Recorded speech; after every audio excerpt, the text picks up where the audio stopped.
Shri Jiyas Jamal, ഈ ഇന്നലെ മൂവാറ്റുപുഴ സ്വദേശിയായ എഡിസൺ NCBയുടെ പിടിയിലായി. രാജ്യത്തെ തന്നെ വലിയൊരു ഈ ഡാർക്ക് വെബ് വഴിയുള്ള ലഹരി ശൃംഖല തകർക്കാൻ കഴിഞ്ഞു എന്നാണ് NCB പറയുന്നത്.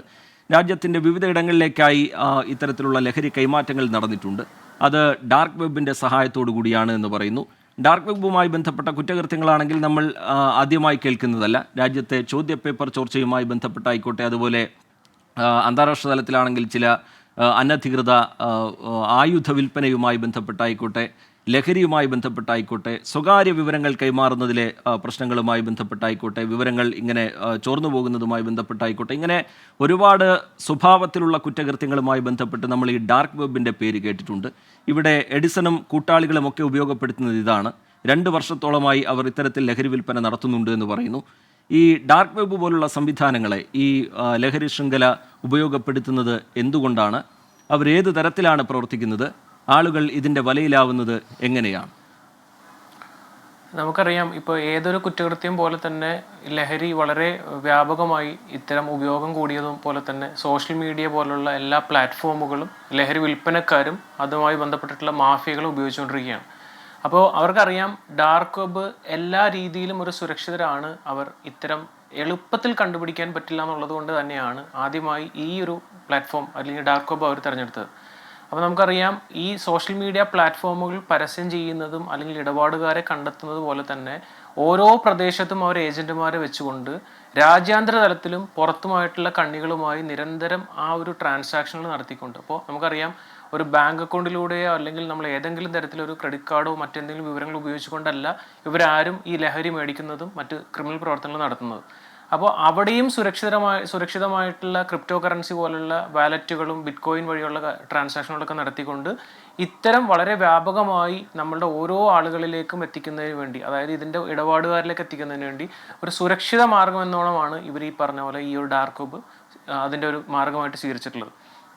അപ്പോൾ അതിൽ തന്നെ ഏറ്റവും പ്രധാനപ്പെട്ടൊരു കാര്യം, നമ്മുടെ ലോ എൻഫോഴ്സ്മെൻറ്റ് ഏജൻസീസ് ആണെങ്കിലും പലതരത്തിലോട്ടുള്ള ട്രാക്കിങ്ങുകളും അതുപോലെ തന്നെ നിരീക്ഷണങ്ങളും വളരെ ശക്തമായി നടത്തിക്കൊണ്ടിരിക്കുകയാണ്.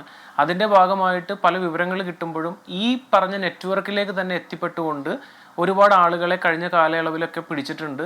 അതിൻ്റെ ഒരു ഭാഗമായിട്ട് തന്നെയാണ്, വളരെ ശക്തമായൊരു നിരീക്ഷണത്തിൻ്റെ ഭാഗമായിട്ട് തന്നെയാണ് ഇപ്പോൾ ഈ മൂവാറ്റുപുഴ സ്വദേശിനെ ഇപ്പോൾ പിടിച്ചിരിക്കുന്നത്.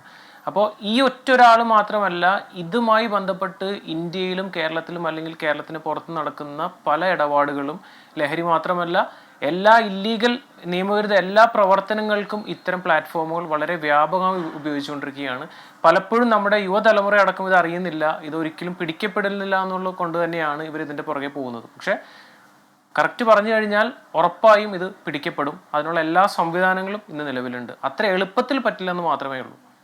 ഇപ്പോൾ ഈ എഡിസന്റെ കാര്യത്തിലാണെങ്കിൽ NCB വിശദീകരിക്കുന്ന ഒരു കാര്യമുണ്ട്. 6 മാസമായി ഇയാൾ നിരീക്ഷണത്തിലായിരുന്നു. ഇവരുടെ കൈമാറ്റങ്ങൾ നടക്കുന്നത് എങ്ങനെയാണ് എന്നത് സംബന്ധിച്ചുള്ള കൃത്യമായ വിവരം ശേഖരിച്ചതിന് ശേഷമാണ് ഇടനിലക്കാരെ അടക്കം വലയിലാക്കുന്ന നടപടിയിലേക്ക് NCB പോയത്. ഇവിടെ ഈ ഇത്തരം തട്ടിപ്പ് നടത്തുന്ന ആളുകളടക്കം ചൂണ്ടിക്കാട്ടുന്ന അല്ലെങ്കിൽ ആളുകളെ തെറ്റിദ്ധരിപ്പിക്കുന്ന ചില കാര്യങ്ങളുണ്ട്. അത് നേരത്തെ താങ്കൾ ചൂണ്ടിക്കാട്ടി. ആരൊക്കെ തമ്മിലാണ് ഈ ലഹരി ഇടപാട് നടക്കുന്നത് എന്നത് സംബന്ധിച്ച് യാതൊരു അറിവുമില്ല. ഒരാൾ ലഹരി വാങ്ങുകയാണെങ്കിൽ അത് വിൽക്കുന്നയാൾ ആരാണ് എന്നത് സംബന്ധിച്ച് അയാൾക്ക് യാതൊരു വിവരവുമില്ല. വിൽക്കുന്നയാൾ അവിടെ സേഫാണ്. മറ്റ് നമ്മുടെ ലഹരി ഇടപാടുകളിലൊക്കെ കണ്ണികൾ പിടിയിലാവുന്നത് എങ്ങനെയാണ്? ഇതാരിൽ നിന്ന് വാങ്ങി അല്ലെങ്കിൽ മറ്റ് ശാസ്ത്രീയ തെളിവുകൾ ശേഖരിക്കുന്നു, അങ്ങനെയാണ് ഇതിൻ്റെ കണ്ണികളിലേക്ക് എത്തുന്നത്. ഇവിടെ അങ്ങനെ ഒരു വെല്ലുവിളി അന്വേഷണ ഏജൻസികളെ സംബന്ധിച്ചിടത്തോളം ഉണ്ടോ? അതൊരു പ്രചാരണം മാത്രമാണെന്നാണ് ഞാൻ വിശ്വസിക്കുന്നത്. കാരണം രാജ്യത്തെ നമ്മുടെ അന്വേഷണ സംവിധാനങ്ങൾക്ക് എത്തിപ്പിടിക്കാൻ കഴിയാത്ത തരത്തിലുള്ള ഒരു സൈബർ സുരക്ഷയുമായി ബന്ധപ്പെട്ട പ്രശ്നങ്ങളോ അല്ലെങ്കിൽ അത്തരത്തിലുള്ള കാര്യങ്ങളോ ഇവിടെ ഇല്ല എന്ന് തന്നെയാണ് ഞാൻ പൂർണ്ണമായി വിശ്വസിക്കുന്നത്. ശ്രീ ജിയാസ്, നമ്മളുടെ രാജ്യത്ത് ഇന്നുള്ള നിയമ സംവിധാനം അല്ലെങ്കിൽ നമ്മുടെ ലോ എൻഫോഴ്സ്മെൻറ്റ് ഏജൻസീസ് ഇപ്പോൾ സാധാരണ പഴയ ഒരു കേസ് അന്വേഷണ രീതിയിൽ പോയി കഴിഞ്ഞാൽ ഒരിക്കലും ഇത്തരം കേസുകളിൽ ഒരു അന്വേഷണം പൂർത്തീകരിക്കാനോ കറക്റ്റായിട്ട് ആ പ്രതിക്ക് ശിക്ഷ മേടിച്ചു കൊടുക്കാനോ സാധിക്കില്ല. അപ്പോൾ ഏറ്റവും അഡ്വാൻസ് ആയിട്ടുള്ള ടെക്നോളജികൾ ഉപയോഗിക്കുന്ന സൈബർ തട്ടിപ്പുകാരെ കൊടുക്കാൻ നമ്മളുടെ നിയമ സംവിധാനങ്ങളും അല്ലെങ്കിൽ ഈ ലോ എൻഫോഴ്സ്മെൻറ്റ് ഏജൻസീസും അതിലും കൂടിയ ടെക്നോളജിയും ബന്ധപ്പെട്ടിട്ടുള്ള കാര്യങ്ങൾ നമ്മൾ യൂസ് ചെയ്യേണ്ടത് തന്നെയുണ്ട്. അപ്പോൾ അതിൽ പ്രധാനമായിട്ടും പറയാനുള്ളൊരു കാര്യം, നമ്മൾ ഈ കേസ് അന്വേഷിക്കുന്ന ഉദ്യോഗസ്ഥരും ഈ ടെക്നിക്കൽ ടീമിൻ്റെ ഭാഗമായിട്ടുള്ള ആളുകളും അത്രത്തോളം ഇതിനെപ്പറ്റി മനസ്സിലാക്കുക എന്നുള്ളതാണ്.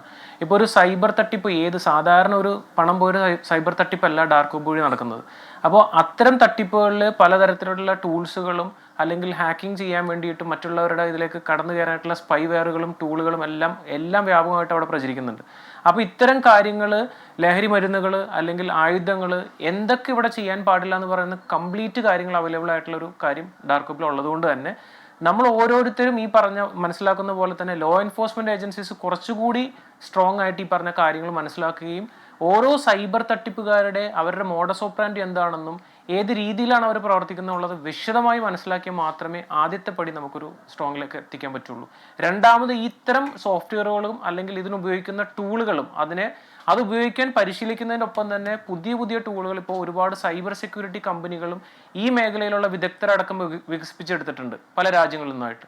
അപ്പോൾ ഇവരോടെല്ലാം ടൈപ്പ് ചെയ്തുകൊണ്ട് അല്ലെങ്കിൽ ആ ഒരു സഹകരണത്തോട് കൂടിയാണ് ശരിക്കും പറഞ്ഞ അന്വേഷണം പ്രോപ്പറായിട്ട് പോകേണ്ടത്. കാരണം പലപ്പോഴും നമുക്കറിയാം, ഇപ്പം ഞാൻ ഇവിടെ നിന്നൊരു ലഹരി മരുന്ന് അവിടെ നിന്ന് ഓർഡർ ചെയ്ത് കഴിഞ്ഞാൽ എന്നെ പിടിക്കുന്നതുകൊണ്ട് മാത്രം ശരിക്കും നമുക്കൊരു പ്രോപ്പറായിട്ടുള്ള അന്വേഷണത്തിലേക്ക് എത്താൻ പറ്റില്ല. ഇത് ആർക്കാണ് ഞാൻ പണം കൈമാറിയിട്ടുള്ളത്, ആ പണം കൈമാറിയിട്ടുണ്ടെങ്കിൽ അല്ലെങ്കിൽ ക്രിപ്റ്റോ വഴിയാണെങ്കിലും ആ വാലറ്റിൻ്റെ അതിൻ്റെ വിവരങ്ങൾ, അതുപോലെ തന്നെ മറ്റൊരു രാജ്യത്താണെന്നുണ്ടെങ്കിൽ ആ ലോ എൻഫോഴ്സ്മെൻറ്റ് ഏജൻസീസും ആ ജൂറിസ്ഡിക്ഷനിലുള്ള ആളുകളുമായിട്ടുള്ള സഹകരണങ്ങളും ഇതെല്ലാം ഇതിൻ്റെ ഭാഗമായിട്ട് നടത്തേണ്ടതാണ്. അപ്പോൾ നമുക്കറിയാം, ഇപ്പോൾ ഇന്റർപോൾ അടക്കം സ്ട്രോങ് ആയിട്ട് ഇതിൽ പല കാര്യങ്ങളും ആക്റ്റീവായിട്ട് ഇടപെടുമ്പോൾ നമ്മുടെ ലോ എൻഫോഴ്സ്മെൻറ്റ് ഏജൻസീസും അത്തരം കാര്യങ്ങളിൽ ഈ പറഞ്ഞ ഒരു ശക്തമായിട്ടുള്ളൊരു നിരീക്ഷണം ഒപ്പം തന്നെ അതിൻ്റെ എക്സ്പെർട്ടൈസും ഉണ്ടായാൽ മാത്രമേ സ്ട്രോങ് ആയിട്ട് നമുക്കിതിലൊരു എത്താൻ പറ്റുള്ളൂ.